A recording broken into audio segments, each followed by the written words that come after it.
Well, joining me now is broadcaster Sir Trevor Phillips, who's re-released and updated his book, Windrush, 75 Years of Modern Britain. Also in the studio, TalkTV's Paula Rhone-Adrien and Richard Tice. Right, there's a lot to unpack here, Sir Trevor. You are probably the most qualified man in the country to unpack it with me. So let me just start with that simple question.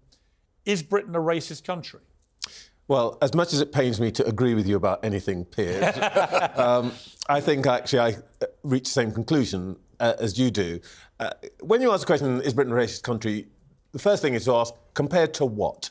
Compared to the days when my parents came here with their then 9 children, I was the 10th born here, and when my father said that he would have to walk the streets at night looking for somewhere to sleep, or when we lived in 2 rooms, no chance of black people getting council houses then because council tenants wouldn't have us on the estates, so we lived in Rackman slums.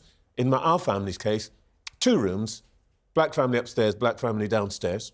That's why I was sent back to the Caribbean, because you can't get 12 people into 2 rooms very conveniently.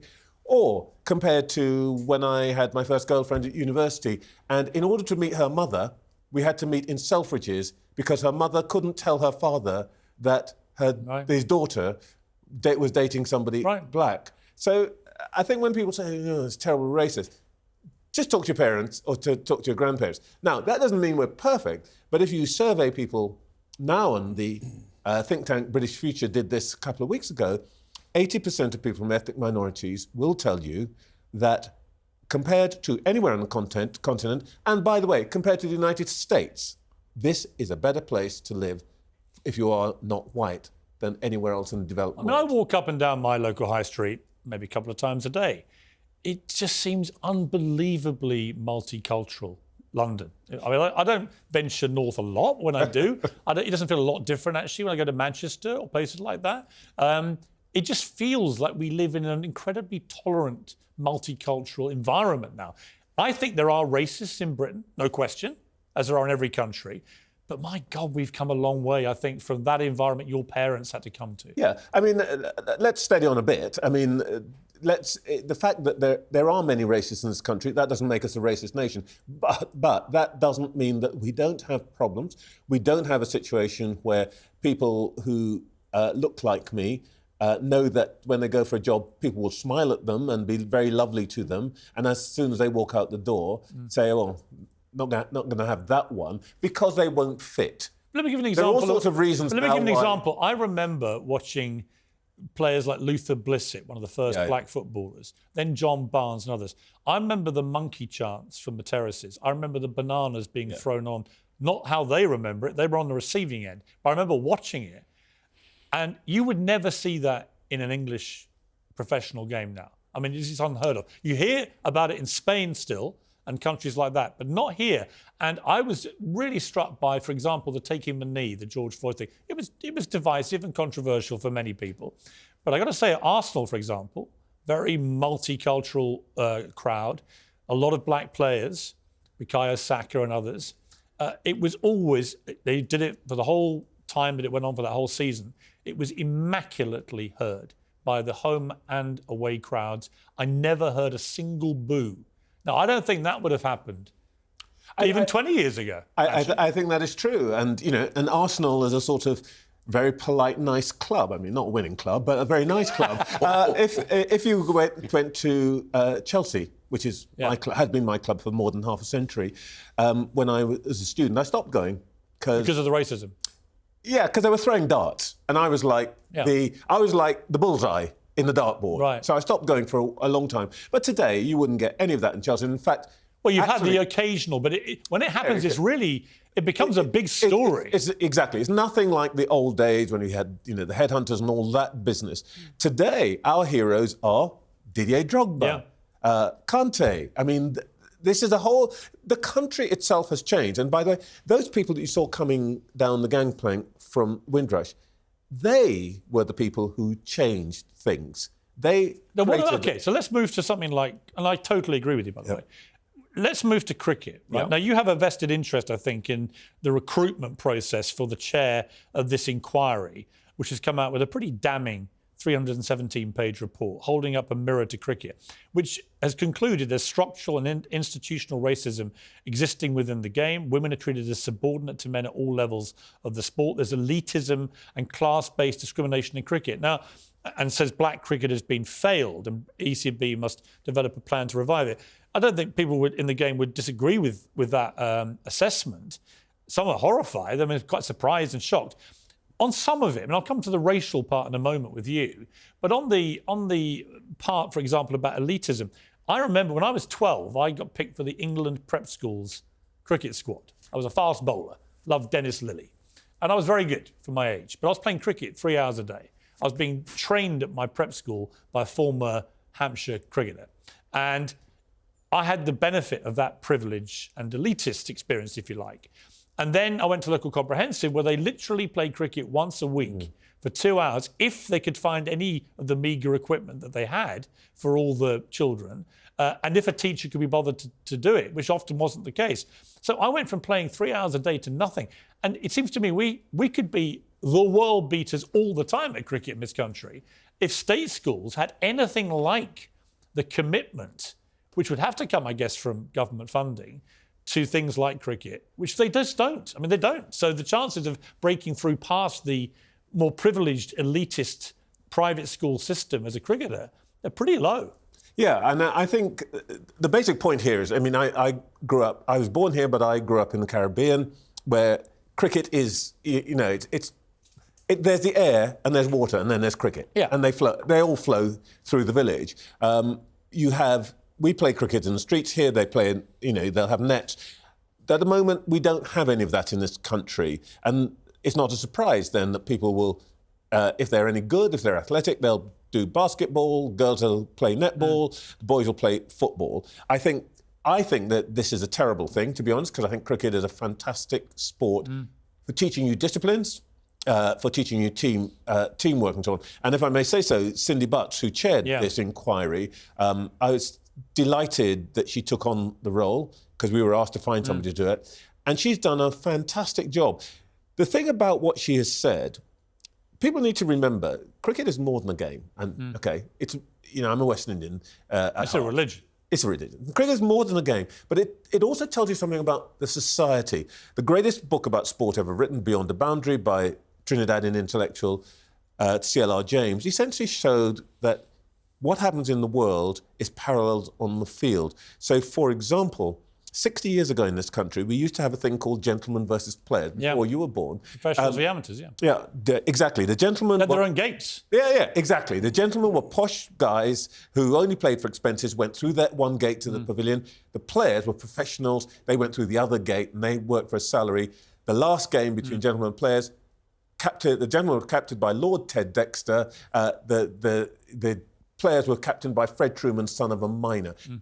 When they got rid of gentlemen versus players, that was announcing that Britain had left that kind of class divide to some extent behind it. And I think what Cindy's report is doing is something equally profound, saying Britain needs to leave behind the hidden class divisions plus the divisions, particularly between men and women in sport. All fascinating stuff. Paula, is Britain a racist country? There are parts of Britain that remain of the view that people who look like me shouldn't be here. There are parts of Britain who are prepared to challenge that view. And that is why we can have the Macpherson report. That is why we have the reports that we do today that have come out about cricket. That is why we can challenge the Metropolitan Police, the London Fire Brigade, etc., etc. So we have, unfortunately, lots of individuals who can give you their experience. We, unfortunately, have institutions that have been identified as still Well, the Met Police was a glaring example. And it's hard to think of a more damaging thing than to have your main police force in the country condemned as institutionally racist. I mean, Richard, this is part of the problem. There are certainly still institutions where you can just feel that the setup is geared towards being accused of, in many cases quite rightly, institutional racism. of a degree. And you highlight the Met Police, and we all know some absolute horror stories within that institution. You touched on the fire brigade. These are public sector institutions. I think there's far more progress. And overall, I don't think we are a racist country. I think we should celebrate the incredible progress we've made. But there are pockets of it. What troubles me most is those pockets are in the public sector. Just coming back to the cricket, Piers, there are things actually, again, that I don't think the report does justice to. My son plays in an Oxford league, OK? There are many teams there where there are either 100% Asian ethnicity within the team or the vast majority of it. Again, I don't think that is celebrated enough and appreciated enough. So we're making great progress. There's always more to do. But for heaven's sake, let's look at the positives, not just beat ourselves up. What did you feel about St Paul's Cathedral having this thing on their website for what turned out to be a long time, labelling Winston Churchill a white supremacist? I just think it's appalling. I mean, he's one of the greatest heroes. He saved this country from the ultimate, most hideous white supremacist. Yes. Adolf Hitler, for heaven's sake. And we should be celebrating and thanking that. And for sure he made mistakes. We all do. But we are so much better than we were. Racist mistakes, Richard? I wasn't around at the time. Yes, I didn't know the context you know at the what time. the history books tell us. Were those mistakes racist mistakes? In today's world, we would say definitely. In the context of then, who knows what it was? We weren't around. And so it's important, isn't it, for us to address that? Well, A.M. Wilson wrote I thought A.M. Wilson wrote a great piece today for the Mail when he said that you have to take all these people like Churchill, Gandhi, Mandela, in the totality of what they achieved. What is Churchill's greatest achievement? It was defeating Hitler, the ultimate white supremacist. So, I mean, Trevor, it's complicated, but obviously some of the things that Churchill said over the years were racially tinged, there's no question of that, which was of its time. I mean, those kind of comments were not unusual, but I don't think he was a white supremacist. Well, I think these phrases are hurled around as phrases of abuse. Let's be clear. I mean, Churchill, for example, you mentioned Gandhi. Churchill, I think, described Gandhi as half-naked Indian fakir, a kind of pejorative, dismissive term. But that was the nature of the English aristocracy at the time. Yeah. And that was, without question, a racist point of view. But the important point is that it was normal. And that's... Actually, I feel really uncomfortable, Paula, when we try and transport the morality of the day back to previous generations. And this brings me to... Well, all I was going to say, Piers, is actually what it should tell us is it was like that then. Goodness me. Now it's unacceptable. Now it's unacceptable. Exactly. And we should really be thinking constantly, how have we moved this far? Right, but on that point, though, Paula, this issue of reparations, for example, you know, people today paying for the sins of their ancestors who may have owned slaves. There was an extraordinary Reuters report today, hilarious in some ways. Do you know who the only American... They charted every American president's links to slave ownership. Do you know the only one who had no direct links to slave ownership? Donald Trump. The only one. Even Barack Obama, through his white side of the family, they could chart it back to slave ownership. Trump is the only one, apparently. It came after slavery, his line. And we've discussed reparations before, and you know my view. I'm very uncomfortable about the fact that the British government felt it appropriate that they should pay back the slave owners and only finished compensating them in 2015. And yet, when we talk about reparations to those still affected by colonialism, we are told to shut down that conversation. And that comes back to what we're discussing about Winston Churchill. If people understood that Winston Churchill did say things that were inappropriate, that Winston Churchill did say things or held views that were racist, it's fine to encapsulate them at a point of history. I've got no problem with that. But what you don't do is take we don't do is say, no, we're not discussing this, and no, we're not hearing this You don't take anymore. a place like St Paul's Cathedral, which literally was an emblem of the Blitz, for goodness sake, right, where Churchill stood up and basically single-handedly motivated this country to defeat a bunch of white supremacists from taking us over. Trevor... Can I just say on that point, I do apologise for interrupting. There are a lot of people in this country who think that black people arrived on the Windrush. That was us stepping into this world. That's not true. We were here long before that. Yes, I realise that. You realise that, but a lot of people don't. No, you may be right. And it's the same in regards to the history of let me ask Trevor an interesting question. In an interview with the Mail that you gave, you made the point that you were very disappointed that Meghan and Harry had this amazing opportunity as the first biracial couple in our monarchy to really be a force for change and good, and they blew it. Yeah. By the way, I'm not going to let you get away with the whole Trump thing. Still not voting for him, right? No. By the way, I've never told anyone to vote for Donald Trump, right? I'm not American. I wouldn't impinge on their thing. It just was quite funny. I read this report, and he was the only one. I've got a lot of American, 4 sisters who live in New York, and they've got a view about Trump. But anyway, on the Meghan Markle thing, look, I think people mistake who Meghan Markle is. She herself said that until she became this princess, she never regarded herself particularly as black. And that's understandable. She grew up in Los Angeles, in the most wealthy black enclave anywhere in the United States, Parkview, Windsor Hills in Los Angeles. She went to a private Roman Catholic school. And in a sense, race was never really part of her background. And actually, you knew, anybody who comes from a black family knew that this was not her territory. When she made this supposedly incendiary claim about somebody asking about what Archie's skin colour will be. Well, actually, every black family. Of course. The minute that you know there's somebody coming, that's what you're speculating about. For white people, it's what colour hair, what colour eyes. Particularly in a family, if one parent is white and one parent is black, as in her parents, for example. But the point I really want to make about Meghan Markle is that